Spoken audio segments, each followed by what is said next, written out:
Hora do Enem apresenta The Walking Lunge. Que The Walking Land o quê? Acende essa luz aí. Eu tô cheia de cãibra. Roda essa vinheta.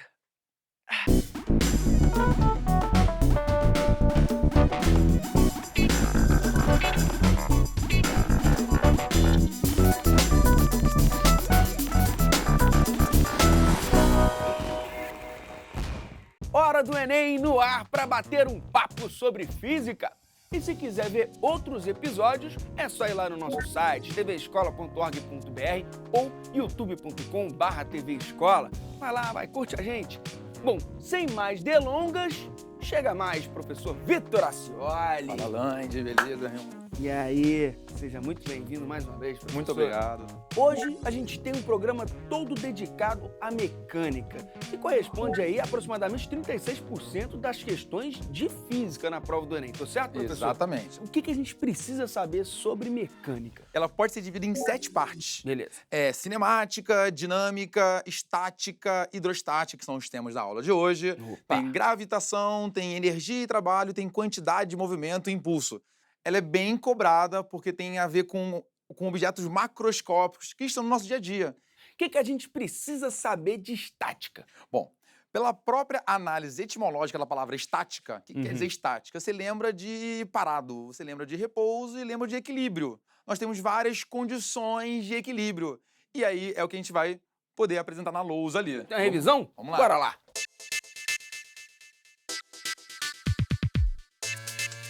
Eu coloquei aqui as condições de equilíbrio. E nós temos algumas condições bem específicas. Um, que é o equilíbrio de translação, e outro, que é o equilíbrio de rotação. Bom, quando eu falo em equilíbrio de translação, é quando a gente fala que a força resultante é nula. O que é isso? Como é que funciona? Eu dei aqui 3 exemplos. O primeiro exemplo, eu vou considerar um ponto material. O que é ponto material? O que é ponto material, para começar? Quando eu falo em corpo extenso, eu estou identificando as suas dimensões. Quando eu falo em ponto material, eu estou desprezando tudo isso. Não importa, suas dimensões, seu peso, nada. E sim, Você fala um ponto relógio, específico. pode ser um relógio de pulso, como pode ser um relógio enorme. Exatamente. Então, um ponto material, eu vou desprezar as suas dimensões. Então, para falar do equilíbrio de translação, seria mais fácil falar da força resultante é igual a zero, que é a primeira lei de Newton, inércia, onde, por exemplo, se eu tiver em um ponto qualquer uma força F1, uma força F2 e uma força F3, por exemplo, as 3 forças sendo aplicadas nesse ponto. E eu te afirmar que F1 mais F2 mais F3 são todas grandezas vetoriais, é igual a zero, quer dizer que a força resultante é nula. Força resultante significa soma das forças. Quer dizer que, se eu somar todas as forças e der igual a zero, é porque está em equilíbrio. É um dos exemplos, entre vários, de equilíbrio de um ponto. Além de translação, temos o de rotação. Então, vamos lá. Para entender o equilíbrio de rotação, eu tenho que entender o momento resultante é igual a zero. Quando eu falo em momento, é muito fácil você pensar numa analogia com objetos que estão no nosso dia a dia. Sim. Eu olhei essa camisa e vi uma ferramenta. E aí, vou pegar a ferramenta que está ali e vou expressar aqui como um exemplo. Peguei aqui uma porca e uma chave, né, para poder aparafusar, apertar ou afrouxar essa porca aqui. Quando eu falo em momento de uma força, ou também podemos falar de torque, é uma condição onde eu tenho uma força sendo aplicada com uma distância ao ponto de apoio e essa força tem a tendência de rodar esse objeto. E para calcular o momento desse caso aqui, desse caso específico, o momento é o produto da força vezes o deslocamento. Eu tenho que pegar a força que tem que ser perpendicular e vezes a sua distância. Se a força não for perpendicular, tem outros casos. Tem que decompor a força, pensar em outros detalhes, que não vem ao caso. O momento de rotação, ele é facilmente visualizado aqui. Pode ser um andaime de obra, né? Ou então uma gangorra que está meio desregular. Se a gente falar que aqui é o ponto de apoio, a partir desse ponto de apoio, nós podemos pensar. Eu estou desconsiderando o peso da prancha, tá? Eu vou pensar nas forças que são as pessoinhas. Eu tenho a primeira pessoa, que tem o seu peso, tem a sua força, e a segunda pessoa, que tem sua força. Para que esse meu sistema fique equilibrado, elas consigam se manter em equilíbrio, eu tenho que afirmar o seguinte, que o momento resultante é igual a zero. Mas, poxa, como assim? Como assim? Eu tenho que pegar um referencial. Se eu falar que para lá é positivo e para cá é negativo, então aqui eu tenho momento 1 mais momento 2 é igual a zero. Vai ficar o seguinte, ó. Momento 1 mais momento 2 é igual a zero. Certo. Mas aqui eu não falei que é negativo? Sim. Então fica menos. Vai ficar momento, né? F vezes D? Uhum. F1 vezes D1, que é a distância da aplicação da força até o ponto de apoio. Certo. Vezes D1 menos F2 vezes D2 é igual a zero. Se eu passar para lá, então eu vou ter uma condição bem mais fácil, que é o seguinte, ó. Força 1 vezes a sua distância é igual a força 2 vezes a sua distância ao ponto de apoio. Para eu conseguir esse exemplo, essa pessoinha aqui tem que ser muito mais pesada que aquela, Sim. né? Pelo seguinte, a força vezes a sua distância tem que ser igual à força dessa vezes a distância. Sim. E como essa distância é maior, Sim, um compensa o outro. para Tem que compensar. Exatamente. Para compensar, o peso dessa tem que ser maior.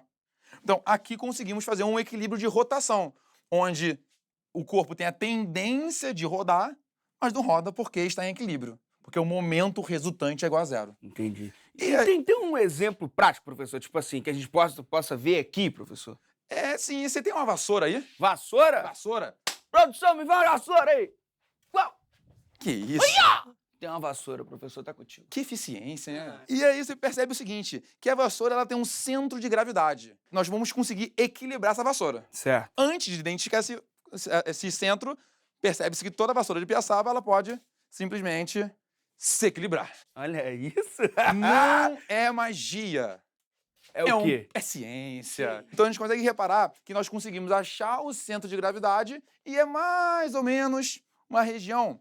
Lembrando aqui, ó, o ponto de equilíbrio tem que estar mais próximo do mais pesado. Certo. Então, para onde vai estar o ponto de apoio? Pra lá. Mais próximo daqui. E a gente consegue mais ou menos equilibrar a vassoura aqui. Mas aqui a gente está considerando a própria distância, o material da distância, como força também, né? Exatamente. Que a gente está considerando né? o peso. Aqui tem um peso da vassoura, né? Sim. Aqui a gente está desprezando. Então, se eu tivesse uma pessoinha aqui e uma outra pessoinha aqui, a Ali. pessoinha daqui seria muito mais pesada do que essa pessoa. Para Exatamente. manter esse equilíbrio de rotação. Perfeito. Depois dessa revisão, a gente consegue fazer a questão? Já sim. Tá na tela a questão 55 do Enem de 2012, caderno azul, primeira aplicação. Professor, tá contigo. O mecanismo que permite articular uma porta de um móvel ou de acesso é a dobradiça. Normalmente, são necessárias 2 ou mais dobradiças para que a porta seja fixada no móvel ou no portal, permanecendo em equilíbrio e podendo ser articulada com facilidade. No plano, o diagrama vetorial das forças que as dobradiças exercem na porta está representado em... Ele tem um leve detalhezinho que é importante o aluno ficar atento. Ele falou, as forças que as dobradiças exercem na porta. E é bem diferente quando eu falo as forças que a porta faz na dobradiça. Isso aí é o que vai definir a questão. O ideal dessa questão é a gente pensar nas forças que atuam em cada Bora ver. caso, para aí sim poder ir eliminando as opções erradas. Perfeito. Né? Então, Vamos lá então, ó. E daqui eu tenho a porta completa com as 2 dobradiças. Mas antes de pensar nessa porta completa, eu vou pensar na porta sem uma dobradiça, certo. depois eu vou pensar na porta sem a outra dobradiça. Vamos lá então, ó. Se essa porta, que tem a tendência natural de abrir e fechar, tivesse sem a primeira dobradiça, a tendência natural dela seria rodar. Exatamente. Cair assim. Então, ela iria rodar para cá. Então, se a porta vai rodar para lá, essa porta vai fazer uma força na dobradiça para a esquerda. Porém, ação e reação. Se a porta faz uma força na dobradiça para a esquerda, a dobradiça faz uma força na porta para a direita. Certo. Então, aqui eu vou ter uma forcinha, que é a força que... Vou botar assim, ó. Força que a dobradiça faz na porta. Beleza. Porém, essa porta possui um peso, Certo. né? E o peso, ele vai em direção ao centro da Terra, Sim. né? Para baixo. Então, a porta faz uma força na dobradiça para baixo. A dobradiça faz uma força na porta para cima. Então, aqui, a dobradiça vai fazer uma força aqui. Vamos marcar aqui, ó. Aqui eu tenho essa e essa. Vamos pensar na outra dobradiça para depois pensar no resultado final. Agora eu vou deixar a dobradiça 1 e vou soltar a dobradiça 2. Tá quebrado. Qual vai ser a tendência natural da porta? Também rodar para cá, Sim. né? Vai ser uma tendência para cá.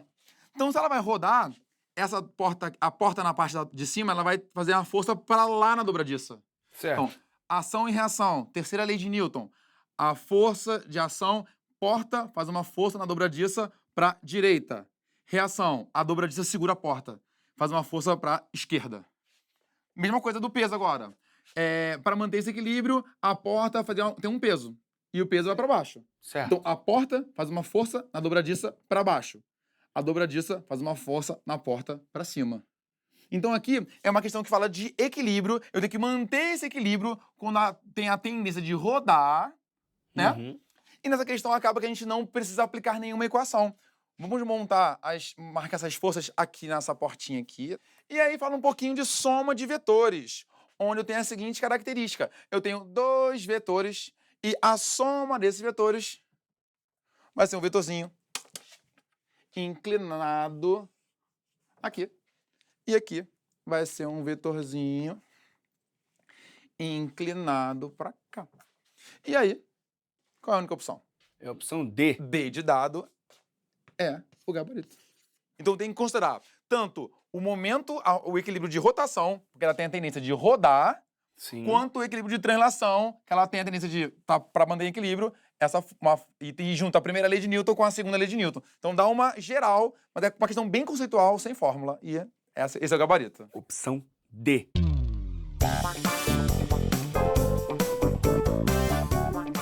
Onde mais a gente consegue ver estática no nosso dia a dia? Bom, além de questões que envolvem equilíbrio, né, até o próprio centro de massa. Centro de massa é o nosso ponto de equilíbrio, né? É uma região que fica mais ou menos entre a boca do estômago e o umbigo. Sim. Então, podemos fazer qualquer questão que envolva o equilíbrio utilizando o nosso próprio corpo, né? Não conseguimos, por exemplo, encostar no nosso pé se a gente encostar na parede.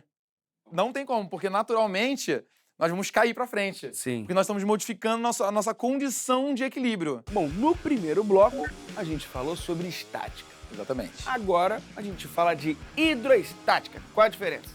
Água. Só.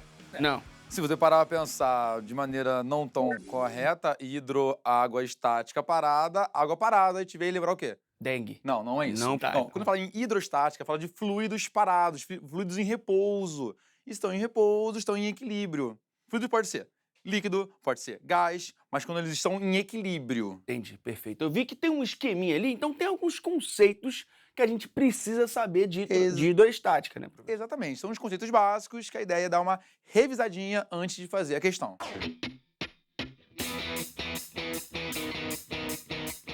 Para começar a falar de hidroestática, nós temos que entender o conceito de pressão. Pressão é a relação da força pela área. E com esse significado, nós podemos fazer várias relações. Tem a pressão hidrostática, que eu vou falar logo ali embaixo, tem a pressão de um corpo, tem a pressão atmosférica. Então a pressão está no nosso dia a dia muito mais do que nós percebemos, né? A ideia é entender como linkar o conceito de pressão com a nossa rotina. Aí tem a massa específica e a densidade, que, cuidado, a fórmula é praticamente a mesma, mas são conceitos diferentes. Quando a gente fala em massa específica, é a relação da massa sobre volume, ou densidade é a relação da massa sobre volume. Só que a massa específica, nós trabalhamos mais nos fluidos. E então, objetos homogêneos. O que seriam objetos homogêneos? Que a sua massa está distribuída de maneira uniforme. E a densidade seria mais para objetos sólidos, às vezes um objeto oco, algo bem mais específico. A fórmula é a mesma, a unidade de medida é a mesma, porém, quando forem fluidos, líquidos e gases. Massa específica, objetos sólidos, densidade. E aí, com base nesses conceitos, vamos falar do primeiro princípio, que é o princípio de Pascal. O desenho não está tão bonito, porém, antes de mostrar o desenho, eu vou dar aquele exemplo de um elevador de carro que está num posto de gasolina. Ali eu tenho um óleo, uma graxa bem específica, que é semelhante a isso aqui. Por exemplo, eu tenho aqui um espaço menor, aqui um espaço maior. Esse fluido está todo dentro aqui, todo imerso nesse espaço aqui. A gente percebe o seguinte, que quando eu pressiono aqui, quando eu aplico uma força aqui, uma outra força indiretamente é aplicada para cá. Certo. Então, por exemplo, num elevador daquele de posto de gasolina, é um tubo de graxa ou óleo específico lá, que quando uma parte é pressionada, a gente consegue levantar um carro. Perfeito. Uma outra aplicação disso aqui é uma seringa. eu tenho uma área maior, onde eu boto um remédio, água, alguma coisa, e uma área menor. Então, quando eu pressiono aqui a seringa, aqui sai com muito mais força quando comparado com a força que eu faço aqui. Perfeito. Então, o que a gente pode concluir nesse princípio de Pascal? Que aqui eu tenho uma área diferente daqui. Eu tenho forças diferentes. Então, esse princípio fala o seguinte, que a pressão num lado é igual à pressão no outro lado. E como a gente viu que tem força e área, olha essa fórmula aqui. E o princípio de Pascal é praticamente a aplicação dessa equação aqui. Pressão num lado é igual a pressão no outro e força sobre área é igual a força sobre área. O princípio de Arquimedes também chamamos da força de empuxo. Empuxo é uma força de resistência. É uma força de resistência que um fluido faz. Então, por exemplo, de maneira mais simplificada, nós sempre comparamos com, sei lá, um líquido. Pode ser uma piscina com uma água aqui, e aqui é o ar. E uma bola lá flutuando. Para esse exemplo aqui, nós podemos falar o seguinte. As forças que atuam aqui, eu tenho o peso dessa bola e tenho o empuxo, que é essa força de resistência. Qual é a principal fórmula de empuxo? Qual? Empuxo é igual μ VG. μ é a massa específica, V é o volume do objeto ou o volume da água deslocada. Entendi. Você está numa banheira, você entrou na água, a água sobe, não sobe? Sobe. A gente pode contabilizar esse volume como o volume da água deslocada. O que deslocou. Se tiver deslocou. aqui uma régua, você vai perceber. Que é exatamente igual o volume do objeto que está dentro. Perfeito. E G é a gravidade, que é a aceleração da gravidade. E para finalizar esse combo de fórmulas, tem Bastante o coisa. teorema de Stevin. Que E aí? é o seguinte, ó. Eu tenho também uma piscina, um recipiente, onde nessa piscina tem um objeto lá embaixo, um ponto. Pode ser um ponto material, ou então uma pessoa, um mergulhador. A gente falou naquela outra hora que quanto mais embaixo, maior a pressão. Nós temos a pressão do líquido, a pressão do fluido, que se chama pressão hidrostática, e temos a pressão atmosférica. Então, se a questão perguntar qual é a pressão aqui embaixo, nesse ponto, sabendo que o recipiente está aberto, por exemplo. Tem diferença. Tem se for um diferença, ambiente fechado. exatamente. O ambiente estando aberto, a pressão total nesse ponto vai ser a pressão atmosférica, que a gente chama de PATM, Uhum. né? Mais a pressão hidrostática, que é a pressão do líquido. Então, a pressão hidrostática é μ GH, onde esse μ vai ser o quê? Vai ser a massa específica. Exatamente. O G é a gravidade. E meu H, que ficou tortinho, mas agora eu ajeitei, é a profundidade. E a pressão total seria a soma da atmosférica com a hidrostática. Então, professor, bora fazer a questão? Vamos fazer a questão, então. Questão 77 já está na tela do Enem de 2015, do Caderno Azul, segunda aplicação. No manual de uma torneira elétrica, são fornecidas instruções básicas de instalação para que o produto funcione corretamente. Se a torneira for conectada à caixa d'água domiciliar, a pressão da água na entrada da torneira deve ser, no mínimo, 18 kPa e, no máximo, 38 kPa. Vamos ler a segunda instrução ali. Para pressões da água entre 38 kPa e 75 kPa, ou água proveniente diretamente da rede pública, é necessário utilizar o redutor de pressão que acompanha o produto. Então, o produto vem com um redutor de pressão, caso a pressão seja muito maior. Essa torneira elétrica pode ser instalada em um prédio ou em uma casa. Considere a massa específica da água 1000 kg por metro cúbico e a aceleração da gravidade 10 metros por segundo ao quadrado.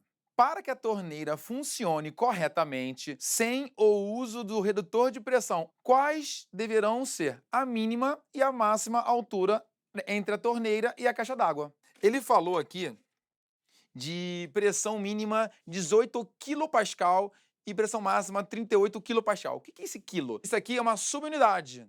Quilo, você pode lembrar de quilômetro, 1000 metros. Então, quilopascal seria o quê?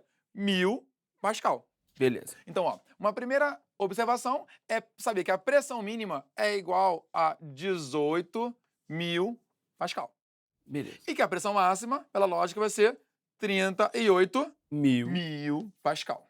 Ele está falando da pressão na coluna, pressão da água, da pressão hidrostática. Ó, lembrando que a pressão hidrostática é μ GH, onde esse Mi, essa letrinha grega aqui, é a massa específica, que foi dado no problema. O G foi dado no problema, eu quero saber o H, tanto na altura mínima quanto na altura máxima. Então, é aplicar essa equação na mínima com a pressão mínima. Depois, aplicar essa equação na máxima Com a pressão máxima. com a pressão máxima. Então, ó, sabendo que pressão hidrostática é μGH, a pressão mínima não vai ser Mi, que é G, H mínimo, que é o que eu quero saber. Qual é o H mínimo? Certo. Qual é a pressão mínima? 18.000. Pascal. Aham. Massa específica, 1000. 1.000. A gravidade, 10. 10 metros por segundo. 10 vezes a altura, que a gente não sabe. não sabe. Mas eu tenho 1.000 num lado e 1.000 no outro. Eu posso cortar aqui, ó. Aqui, ó. Tá. Eu tenho um 10 aqui. Esse 10 que tá multiplicando, vou fazer bem passo a passo. Pra quem quer relembrar, ó. Vai ficar 18 é igual a 10 vezes H Mínimo. mínimo. É o que sobrou. Aham. Então, eu tava multiplicando, eu passo pra cá dividindo. Vai ficar a altura mínima é igual a 18 por 10, que é igual a 1,8 metros. Vamos calcular a altura máxima para finalizar e fechar com chave de ouro a questão. Eu faço a mesma coisa, a mesma aplicação da hidrostática, da pressão hidrostática. Então, a pressão máxima é μG vezes H max, máximo. Onde a pressão máxima vai ser 38.000 é igual à massa específica da água, 1.000, a gravidade, que é dado também, vezes a minha altura máxima. Mais uma vez, temos um monte de zero aí. E mais uma vez, passo a passo, ó. 38 não é igual a 10 vezes a altura máxima. Sim. Então, a altura máxima ficou, né, 38 divididos por 10, 3,8 metros. E aí, ele quer saber a mínima e a máxima, e a opção é a letra A. Exatamente. Letra A é o gabarito dessa questão. E é na pressão que chega o nosso momento Pop Prof.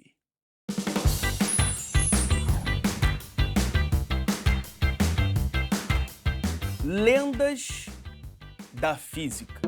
Se não estudar hidrostática, o fantasma de Arquimedes vem e empuxa o nosso pé à noite. Além de sim, a sua pressão vai aumentar. Aí você fica com pressão alta Exatamente. e- Além de puxar... e toma um empuxo no pé. Exatamente, porque quanto maior a profundidade, maior a queda, maior o empuxo, maior a pressão, e aí já era. E vem cá, professor, você acha que quando Einstein e a praia só reparavam o físico? Na verdade, reparava dois físicos. Dois físicos. Dois físicos. Um físico, O físico e o físico. Exatamente. Seria o quê? Físico mais físico? Dois físicos ou físico ao quadrado? Ou físico ao quadrado. Tudo depende do ponto de vista, né? A vida é assim. Ah. Na dúvida, você joga onde? No ponto de vista. Falando em ponto de vista, Diga. cara, será que ele realmente ia à praia ou a praia ia até ele? Se for o referencial Einstein olhando, a praia chegava nele. Se for o referencial praia olhando, a Einstein chegava na praia. Então eu acredito mais no Einstein, que tem olho. Exatamente. Aceita isso. O importante é a sua felicidade. Esse foi Vitor Ascioli, o nosso momento Pop Prof. Professor, reta final pro Enem. Então, dicas de estudo. Uma dica que eu sempre dou aos meus alunos é usar alguns sites que te dão uma orientação para o estudo. Que separam questões por assunto, que tem toda uma orientação. E o site que eu indico é o Percurso Educativo de Física. Aê, Percurso Educativo, além de dar a porcentagem de cada assunto, separa por assunto e de dar o vídeo explicando cada conteúdo. Aproveita que o professor deu a dica e entra lá no site tvescola.org.br/percurso. E mão na massa, hein, galera? Professor, muito obrigado mesmo por toda a ajuda, viu? Volto sempre. Muito obrigado, gente. E, ó, boa prova, arrebentem. Sucesso de vocês. Hora do Enem fica por aqui. Até a próxima.